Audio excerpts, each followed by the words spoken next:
This story was sent to me by one of my subscribers, and I wanted to share it on the channel. Last November, I took a road trip out to my family's home for Thanksgiving. I lived around 20 hours away, which in road trip time was about 3 days of driving comfortably, or 2 days if really pushing it. I had done this drive before and hated it every time because of how incredibly boring most of it was. My parents lived on a small ranch that felt like the middle of nowhere, so a big portion of the drive was through nothing but open fields or vast, untouched forests. After hours of the same scenery, it always became painfully boring. The first half of the drive was all right, since it was on the main highways everyone used when traveling to or from a major city. However, toward the end of my second day, I merged off that highway onto a side road. It was still technically a highway, but only one lane, and barely anyone drove on it. It mostly led to smaller, less populated towns.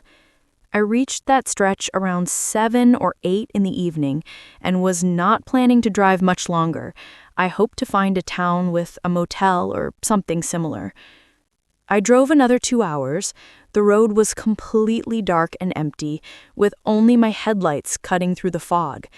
I had not seen a single place to pull off and sleep.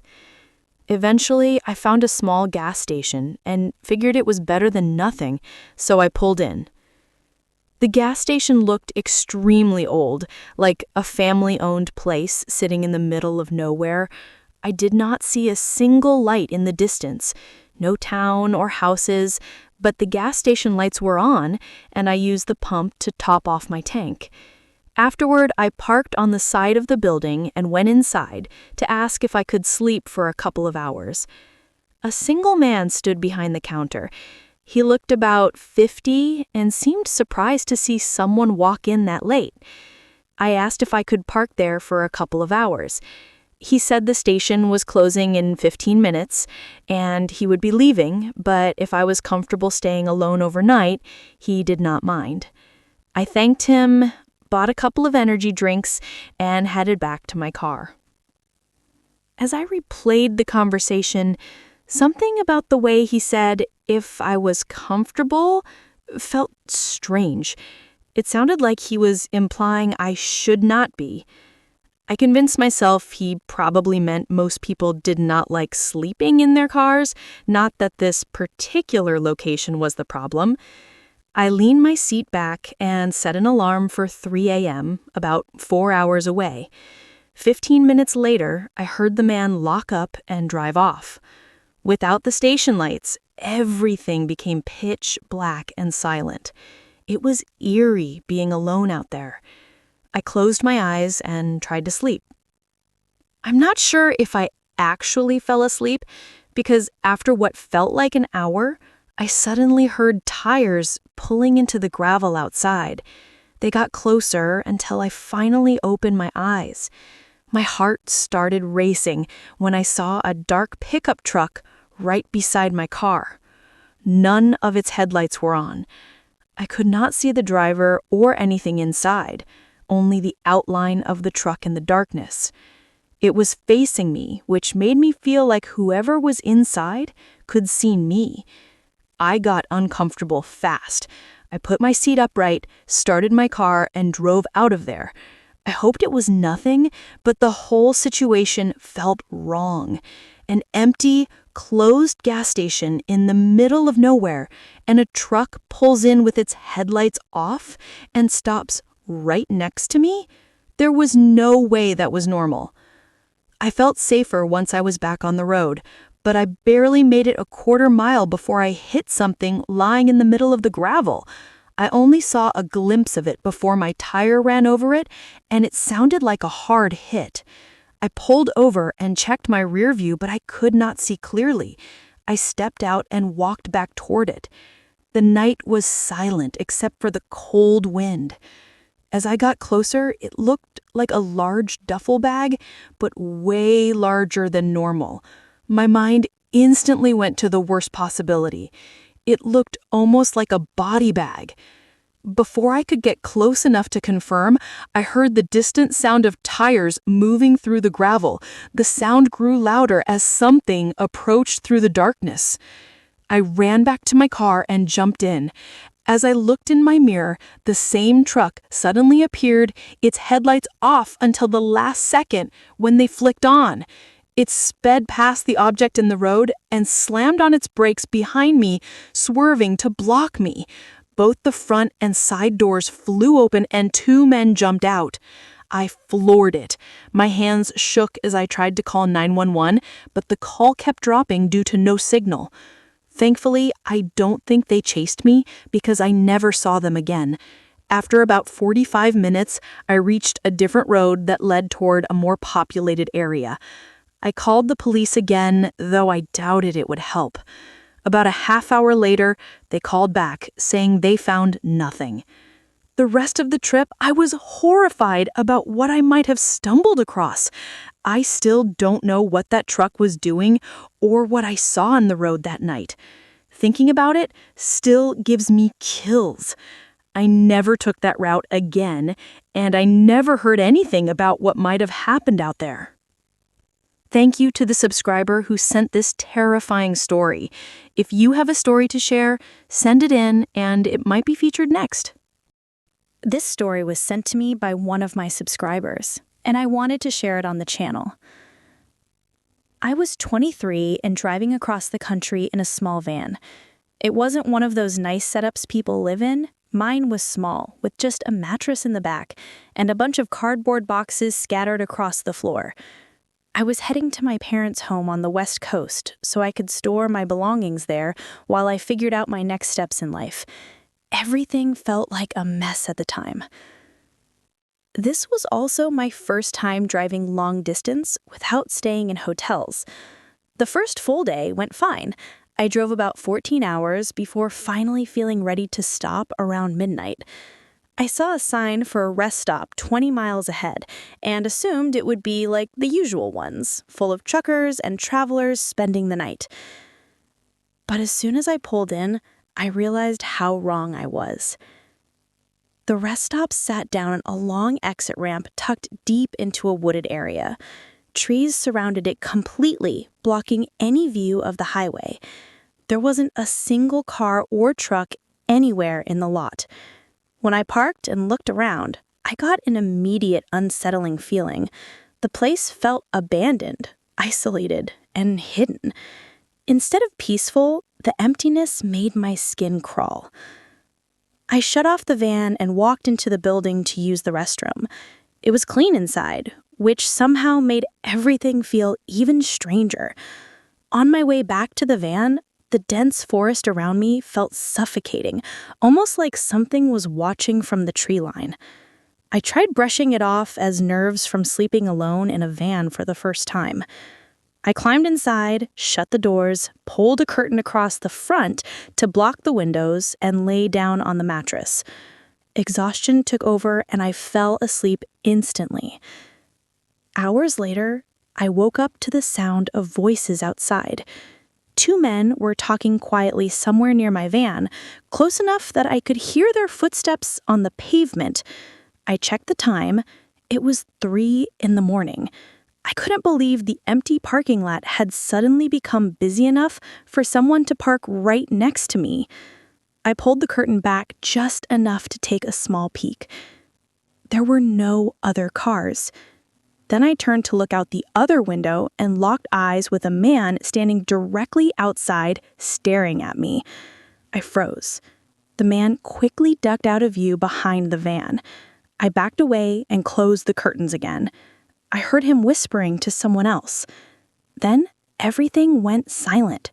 No footsteps, no voices, nothing. After several minutes of holding my breath, I slowly pulled the curtain back again. They were gone. I checked all angles, even the mirrors, nothing. The men had disappeared into the forest. The idea of them hiding somewhere in the darkness made the uneasiness settle deep into my stomach. I grabbed my keys, started the van, and drove out from the rest stop when I felt the coast was clear. There was no way I was staying another second. I was halfway up the incline leading back to the highway when I realized something was wrong. The van struggled to gain speed. A blinking red light flashed on my dashboard. My back right tire. I felt it dragging. The car shook under me. I checked my mirror and saw the wheel wobbling badly. My stomach dropped. They slashed my tire. Panic washed over me, and I kept scanning the mirrors, terrified they were coming out of the woods. I tried to think of a plan, but the incline was just steep enough that the van couldn't climb it with the damaged wheel. Then I heard something in the forest beside me. I stared at the tree line, tension building in my chest. Suddenly, a knock slammed against my window. One of the men was standing there, smiling. "Hey, need some help? I can change that tire for you. You won't be getting far like that," he said in a disturbingly calm voice. He didn't come in a car. He didn't mention the other man at all. Everything about him felt wrong. I pulled out my phone and dialed 911, hoping that seeing me call would scare him off. Instead, he started hitting the window harder, jiggling the door handle, insisting he could fix everything. As I explained the situation to the operator, he became more aggressive. That's when I knew I couldn't wait for police. I had to leave now. I threw the van in reverse and rolled backward down the ramp. The van sounded like it was falling apart. The scraping, the thumping, the dragging of the damaged wheel echoed through the night. I was terrified the tire would rip off completely and leave me stranded. The men chased after me. When I reached the bottom of the ramp onto level ground, I floored it. The van barely made it, shaking violently as I forced it up the incline and onto the highway. I kept driving until I reached a safer area, then pulled over and waited for the police. The men never appeared again. They didn't follow me onto the highway, likely because the rest stop was so isolated that they could do whatever they wanted without witnesses. When the police searched the area later, the men were gone. I'm certain that if I had stayed in the van, they would have broken in, and if I'd opened the door or let the man help with the tire he clearly slashed, the other one was probably waiting in the forest to ambush me. I still don't know what their plan was, but I'm almost positive that if I hadn't left when I did, that night would have ended very differently. Thank you to the subscriber who sent this terrifying story. If you have a story to share, send it in, and it might be featured next. This story was sent to me by one of my subscribers, and I wanted to share it on the channel. I was on a road trip from the East Coast to the West Coast. I planned to meet up with some friends, but I was also taking the trip just for the fun of it. I had only ever flown into individual cities in the West, so I was excited to finally see some of the areas in between, even if just by driving through them. I had the entire route planned, but on my third day of driving, I reached a section of highway that was under heavy construction. My maps warned me of a road closure ahead and directed me to get off the highway onto a small one-lane road that ran alongside it. Right away, I noticed no other cars were following me onto that road. They were all turning in another direction. I assumed they were headed toward a nearby city or somewhere my route did not take me. Since my GPS told me this was the right way, and since it stayed mostly parallel to the highway, I wasn't worried. I got onto the road around 7, and it was already dark. It was early winter, and a light snowfall made everything even harder to see. As I got farther down the road, I became increasingly aware of how empty it was. Eventually, the road veered away from the highway and into what looked like nothing but open darkness. I had no idea where it was leading, but my GPS still showed the correct route and a normal estimated arrival time, so I kept going. After at least an hour, I spotted a cluster of lights in the distance. It looked like a tiny town, which was great because I was running low on gas. A few minutes later, I drove up to it and realized the cluster of lights belonged to no more than 15 or 20 buildings. None had more than a couple of small outdoor lights. The town looked old, run down, and almost abandoned. There were lights on, but something about it still felt wrong. I pulled up to the gas station on the edge of town. It was a small, vacant-looking building with a flickering overhead light.